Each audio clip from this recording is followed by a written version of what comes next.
chairman have said, we have taken cognizance of, and either we don't have the power. Like affidavit, अगर false है या incomplete है, we have no power. But the affidavit के जो requirement है, there is no requirement in law. It's only by one of the judicial pronouncements that जबरदस्ती हमने affidavit मांगना शुरू कर दिया.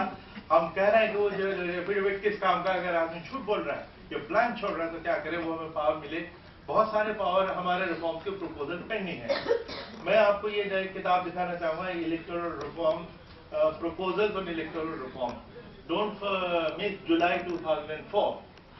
10-15 साल से हम रिफॉर्म के प्रपोजल सरकार को भेजते रहे हैं, और ये 2004 में छपी थी. आज 2009 में हम बात कर रहे हैं. स्थिति वहीं के वहीं है जो 2004 में. पिछले दिनों एक टीवी चैनल पिछले साल मुझसे इंटरव्यू करने आए, और मैंने अपने पावर रिफॉर्म प्रपोजल का जिक्र किया, तो उन्होंने बहुत ही एक बाइटिंग सरकास्टिक जवाब दिया, जो लेकिन बड़ा सिग्निफिकेंट जवाब दिया. उन्होंने कहा कि साहब ये बुकलेट तो हम सालों से देखते चले आ रहे हैं, आप ऐसे कीजिए, इसको फ्रेम करके दीवार पे लगाइए, अपने ग्रैंड चिल्ड्रन को दिखाइएगा.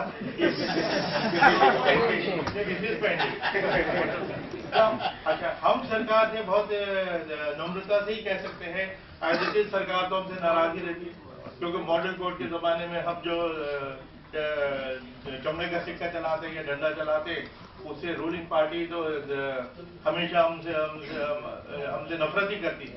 Opposition party love us because we try to give them everything. Ruling party जो अपनी आर्बिट्रेरी पावर यूज करने की कोशिश करती है, अब्यूज ऑफ पावर यूज करने की कोशिश करती है, हम उसको नहीं करने देते. उसकी वजह से सरकार हमसे हमेशा, लेकिन जब उनके रोल रिवर्स हो जाते हैं, they also come to us. ठीक है, इसमें हमारे तरफ से जो अपने तौर पे हमने कुछ इनिशिएटिव लिए थे, कि जैसे इलेक्ट्रॉनिक वोटिंग मशीन, बाद में उसको हमने लीगल बनाया, लॉ के जरिए उसको लेके आया. ईवीएम के बारे में पिछले दिनों कुछ लोगों ने सवाल उठाया, जो बड़ा अनफॉर्चुनेट है, क्योंकि आप शायद इस बात को मानेंगे कि अगर एक इंस्टीट्यूशन, हिंदुस्तान में इंस्टीट्यूशन का इतनी इरोजन हुआ है, अगर कोई इंस्टीट्यूशन डेमोक्रेसी और अनार्की के बीच में चट्टान की तरह खड़ा है, तो वो इलेक्शन कमीशन है, और उसके पीछे इलेक्शन कमीशन के पीछे चट्टान की तरह जुडिशरी है. अगर ये ना हो, इसलिए जो हमको पावर थी उसके इस्तेमाल में हमने ये ईवीएम शुरू किया. ईवीएम की कंट्रोवर्सी के बारे में आप लोगों को उससे जरूर मैं शेयर करना चाहूंगा, कि ये जो पिछले दिनों से कोई कंट्रोवर्सी की हमारी ईवीएम मैनिपुलेट हो सकती है. मैं कंट्रोवर्सी से पहले मैं 100% श्योर था कि ये मशीन जम्पर प्रूफ है. अब जब हमने इतनी लोगों ने वो प्लीड किया, उसके बाद हमने बार बार उसको टेक्नोलॉजी देखी और उसके प्रोसेस देखे, अब मैं 1000% श्योर हूँ कि दिस इज जम्पर प्रूफ. और उसका एक सीक्रेट है. उसका सीक्रेट ये है कि हमने, although we are in IT super power, we are using 17th century technology for EVM. It's nothing but a calculator. The calculator in your pocket for the last 20 years, or when you say 2 and 2, it will always make 4. It doesn't give you any other, because it cannot be tampered with. It can be broken, it can be snatched, but it cannot be tampered. It is 100% tampered. Then we are told, look at Germany, France, Italy, all the other places, EVMs have failed. I can say with confidence they were bound to fail, and we knew it, because our people, in their wisdom, had decided that we use very simple technology. Why? Because our voting machine is a standalone machine. It's an innocent machine which is just sitting on the desk. It doesn't listen to anybody, it doesn't listen to any other language. Nobody can talk to it with a remote control. Just press the button, if it is for candidate 1, it goes to candidate 1, or button 5, or button 5. This simplicity is the technique. All other European machines which they are talking about are using an operating system in your laptop or desktop, and you know from operating system you can manipulate the program. All computer games which children play are through the operating system. You don't use an operating system by design. And in that context, the suggestion that we should use internet, we will be very happy. Our work will reduce to 1%. But you know, through internet, banks have been hacked, Pentagon has been hacked. The polls will be rigged 100%. Apart from what Mr. Agarwal said, polls will be rigged, because then all you need is a technical brain, and all votes will come to you through the rigging. Now we have one reform pending. आपको याद है कि कुछ साल पहले introduce किया था कि मिक्सिंग ऑफ बैलेट पेपर। होता क्या था, अगर किसी गांव ने किसी पर्टिकुलर पार्टी को वोट नहीं दिया, अगले 5 साल तक उसकी पिटाई होती थी कि तुमने हमको वोट नहीं दिया था। उनको वंचित रखते थे डेवलपमेंट से और उनके अट्रॉसिटीज, उनके खिलाफ पुलिस केसेस होते थे। फिर ये रिफॉर्म हुआ कि भाई 10-12 जो बैलेट बॉक्सेस को लेके उनके निकाल के उनको मिक्सिंग करके, ताकि ये ना पता लगने पाए कि कौन सा गांव किधर है। जब से मशीन शुरू हुई है, जब से ये चीज पता लगने लगी, अब हमने उसका हर प्रॉब्लम का एक सोल्यूशन होता है और हर सोल्यूशन का लोग प्रॉब्लम भी क्रिएट करते थे। अब ये जब हुआ कि इंडिविजुअल ईवीएम की पैटर्न लोगों को पता लग जाता है, उसे पनिश करते। पिछले साल ही एक चीफ मिनिस्टर का एक बयान हमें बताया गया कि उन्होंने कहा कि फला गांव ने मुझे मेरे फेवर में वोट किया, मैं उनको 5-5 लाख रुपए का रिवॉर्ड दूंगा। अब रिवॉर्ड एंड पनिशमेंट उस बेसिस पे होने लग जाए। हमने एक टोटलाइजर एक डिवाइस की है कि जिसमें 14 मशीनों का हम डेटा इकट्ठा कर देंगे, जंबल कर देंगे और उसके बाद वो एग्रीगेट को सेपरेट कर देंगे, counting. It is nothing but A digital counter part of mixing of physical mixing of ballot. This reform is pending. We are hoping that Parliament will. There is a parliamentary committee which is looking at it. They will like it. Interestingly, we have a very interesting device called Model Code of Conduct. You will be surprised to know that there is no law about Model Code of Conduct. But this is the most potent tool, a unique tool in our hands, and through this we are able to give as much as free election as is physically possible for us. We are doing it.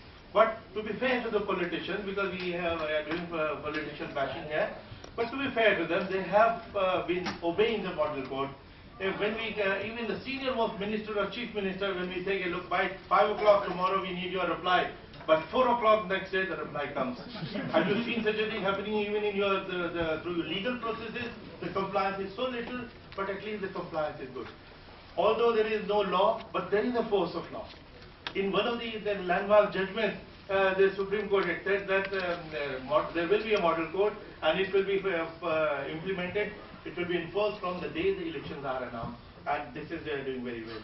Our electronic photo card, 82% of the country has been covered, but still lots of people don't come forward. We are the only service provider of the country which really comes to your doorstep. आपके घर में कोई ration card लेके आया है? आपके घर में कोई किसी ने आपको ड्राइविंग लाइसेंस दिया है, पैन कार्ड आपके घर में डाला के दिया है? लेकिन हमारा बूथ लेवल ऑफिसर जो हम में से एक टीचर है या छोटा अधिकारी, दरवाजा खोल के जिसको भगा देते, उसके ऊपर कुत्ता दौड़ा देते कि भाग जाओ, तो वो जाके कि जी अपना नाम वोटर लिस्ट में डलवा दीजिए, ये फॉर्म है इसको भर दीजिए, आपका फोटो कार्ड बनना है फोटो दे दीजिए, तो देते नहीं है। तो इसलिए किसी साहब ने जो कहा कि इंटरनेट इतना भी आप लेजी नहीं बनाइए कि अपने राइट के लिए आपको जाके अपना नाम भी लेना न पड़े और फोटो कार्ड भी ले लेना पड़े।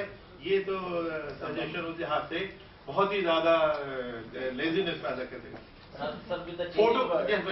फोटो इलेक्टोरल रोल्स भी हमने एक इनोवेशन अपने तौर पे, क्योंकि हमें लीगल रिक्वायरमेंट उसकी नहीं थी, वो शुरू की है कि रोल पे हमारे पास 77% रोल पे आप लोगों को फोटो मौजूद है। क्योंकि अगर आप फोटो कार्ड नहीं लेते या और कोई कार्ड नहीं है तो कम से कम आपको फोटो वहां मौजूद है, हम आइडेंटिफाई करेंगे। एक्सपेंडिचर सीलिंग, ये बात फैक्ट है, क्योंकि money and criminal muscle power, ये जो दो चल रही है, ये हमारे दो हमारे फेलियर समझिए कि इसमें हम पूरी तरह सफल नहीं हो सके। पूरी तरह क्या, काफी हद तक सफल नहीं हो पाए हैं, क्योंकि हमारे पास पावर नहीं है। हमारे पास हमने सरकार को बार बार लिखा है इस किताब में जो फ्रेम होके लगाई जाएगी कि कम से कम आप लीगल एक्सपर्ट हैं कि ये बात ठीक है कि पॉलिटिक्स में समटाइम्स झूठे केसेस एक दूसरे के खिलाफ रजिस्टर कर देते हैं। तो यही सरकार या पीजीआई कहते हैं कि अब झूठा केस भी तो हो जाएगा तो उसका क्या इलाज करें।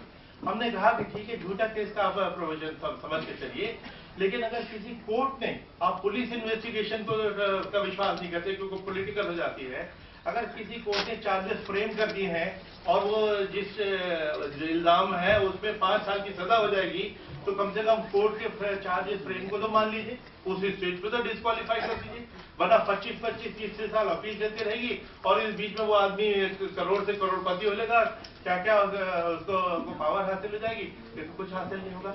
ये रिफॉर्म भी पेंडिंग है, आप लोगों की तरफ से इसके ऊपर दबाव आ जाता है। बस इसमें कहने को बहुत कुछ था, आपके इतने सारे सजेशन है, उसके ऊपर मेरे कुछ मैंने चुने थे कि जिससे आपको उसमें अपनी ओपिनियन दूं, जो काफी आपके उसे फेवर में, कुछ उससे भिन्न है। लेकिन अब मैं सिर्फ जुडिशरी ने जो हमको बैकबोन दी है वो जरूर बताना चाहूंगा कि सबसे पहले 1952 में ही पुन्नम स्वामी केस में को एक जुडिशरी ने कहा कि no court shall interfere when the election process has been final. इसकी वजह से हमको इतना रिलीफ मिला, अदरवाइज कोर्ट की टेंडेंसी होती है, और अभी भी इसके बावजूद भी कई बार होता है कि कोर्ट इलेक्शन की डेट पोस्टपोन कर दो, ये कर दो, but we go to the supreme court and supreme court आधा मिनट नहीं लगाती, 1 मिनट नहीं लगाती उसको दिखाने में कि election process is started, hands off. After the results have been announced, then we are off, then the courts take over. तो ये this is a good system of check and balance. उसके बाद मोहिंदर सिंह गिल केस 1978, जिसमें supreme court ने कहा कि article 324 की जो प्ली लेने पावर है इलेक्शन कमीशन की, वो सुप्रीम में एक्सेप्ट जहां जहां बीच में स्पेसिफिक लेजिस्लेशन हो गया, तो ये जो वैक्यूअस एरिया है उसमें ईसी की फुल पावर रहेगी। फिर कुछ रिट पिटिशन के जरिए कुछ प्रोनाउंसमेंट आए जो जिससे हमें बड़ी स्ट्रेंथ मिली है। एक रिट पिटिशन में सुप्रीम कोर्ट ने कहा कि जो सेंट्रल फोर्सेस हम लेके जाते हैं वो हमारा राइट है और होम मिनिस्ट्री मना नहीं करेगी। एक जमाना ऐसा था कि हमने सिर्फ एक कंपनी मांगी थी और होम मिनिस्ट्री से भाग जाओ, we don't give you. As somebody pointed out कि एक जमाने में मिस्टर सेशन से पहले पावर वही थी, इलेक्शन कमीशन वही था, कम पावर्स बाद में जुडिशरी की वजह से आ गई। लेकिन एक लॉ मिनिस्ट्री के एक सेक्शन ऑफिसर की तरह ये इलेक्शन कमीशन काम कर रही थी। After when we started realizing our powers and we started using them, not for our own benefit, trust me, but only for the benefit of India's democracy. अब central force ये अपनी जगह, हुडा साहब ने कहा कि ये इतना हम इनको भेजते हैं, सब खर्चा होता है, ऑब्जर्वर भेजते हैं, खर्चा होता है, बात इनकी ठीक है, लेकिन फ्री एंड फेयर इलेक्शन के लिए अगर थोड़ा खर्चा हो जाए वो इतनी बुरी चीज नहीं है, बजाय इसके कि हम बिल्कुल वुल्फ के आगे कि अपनी मशीन को छोड़ दें, जो चाहे वो करें। ये बड़े दुख की बात है। मैं अपनी जब भी जिस स्टेट में जाता हूँ वहाँ पे हर जगह पहला डिमांड ये होती है पॉलिटिशियन से कि साहब सेंट्रल फोर्स जरूर लेके आनी है, ऑब्जर्वर जरूर भेजने, हर पॉलिटिकल पार्टी मांगती है। तो उनको मैं ये कहता हूँ कि भाई आपको लोग स्टेट पुलिस को शर्म आनी चाहिए, क्या आपके ऊपर लोगों का विश्वास नहीं? सेंट्रल पुलिस क्यों मांगी जाती है? आप अपना विश्वास रिस्टोर करने के लिए कीजिए, लेकिन बेचारे क्या करें, क्योंकि पॉलिटिकल मास्टर्स उनकी कमर जो तोड़ देते हैं। एक स्टेट में जिससे त्रिपाठी साहब आते हैं वहां पे average tenure of an SP is probably 3 months। By the before he open his bags his transfer orders are in hand. तो वो कैसे करेगा? वो ऐसी सूरत में वो उस लोगों को भी फेस नहीं, इसलिए हमको सेंट्रल फोर्स ले जानी पड़ती है। इसी तरह ऑब्जर्वर्स 20-25 साल के सीनियर IAS ऑफिसर जब जाते हैं तो वो तो किसी के लोकल दबाव में आ नहीं सकते, उससे हमारे वर्किंग बहुत इम्प्रूव हुई है। और सबसे इम्पोर्टेंट पावर जो अगेन सुप्रीम कोर्ट ने दी कि हम इन अफसर, ये अगर कोई पुलिस ऑफिसर या DM डिफाइन करता था, हम नहीं करते, हम उनको सस्पेंड कर सकते हैं। हमने chief secretary, home secretary, DGP बदले हैं। 12 बजे रात को खबर आती है कि मनी बांटी जा रही है और SP साहब को एक्शन ले रहे हैं, DIG नहीं कर रहे। हमने उन DIG को 12 बजे रात को ऑर्डर चेंज किया क्योंकि सुबह 7 बजे से पोल शुरू है। ये सारी पावर सुप्रीम कोर्ट ने जो हमको दी है उसका हम पूरा इस्तेमाल कर रहे हैं। और 2-3 और इम्पोर्टेंट केसेस थे कि जैसे मॉडल कोर्ट का मैंने बताया, लॉ में कहीं नहीं था, लेकिन सुप्रीम कोर्ट ने अभी सुबह एक कॉन्फ्रेंस थी जिसमें जस्टिस वर्मा मौजूद थे, उन्हीं के जजमेंट का हिस्सा था। उन्होंने मॉडल कोर्ट को इतना एक लॉ से भी ज्यादा इम्पोर्टेंस दे दी। दुनिया में ऐसा यूनिक इंस्टीट्यूशन कहीं नहीं देखा गया। फिर एक ओपिनियन एंड एग्जिट पोल, इसके ऊपर भी एक रिट पिटिशन हुआ था, वो सुप्रीम कोर्ट ने हमको पावर दी इस साल। हमने उसको बैन इसलिए किया है, not that we are against the press, लेकिन मैनिपुलेशन इतने देखिए, मनी पावर इतनी आती जा रही है। There are channels, newspaper, magazine, TV channels, वो सब एक ही वो ग्रुप और इंक्लूडिंग फॉरेन उसमें इन्वेस्टमेंट। ये चाहे तो वो झूठी सच्ची ओपिनियन पोल कर दिया जो बेसिकली इंटरटेनमेंट चैनल पे होने चाहिए था। इतनी some of them are so ridiculous. लेकिन एक कोर्ट की एक जजमेंट है कि अगर एक भी वोट अनड्यू इन्फ्लुएंस की वजह से इधर से इधर हो गया, that vitiates the free and fair.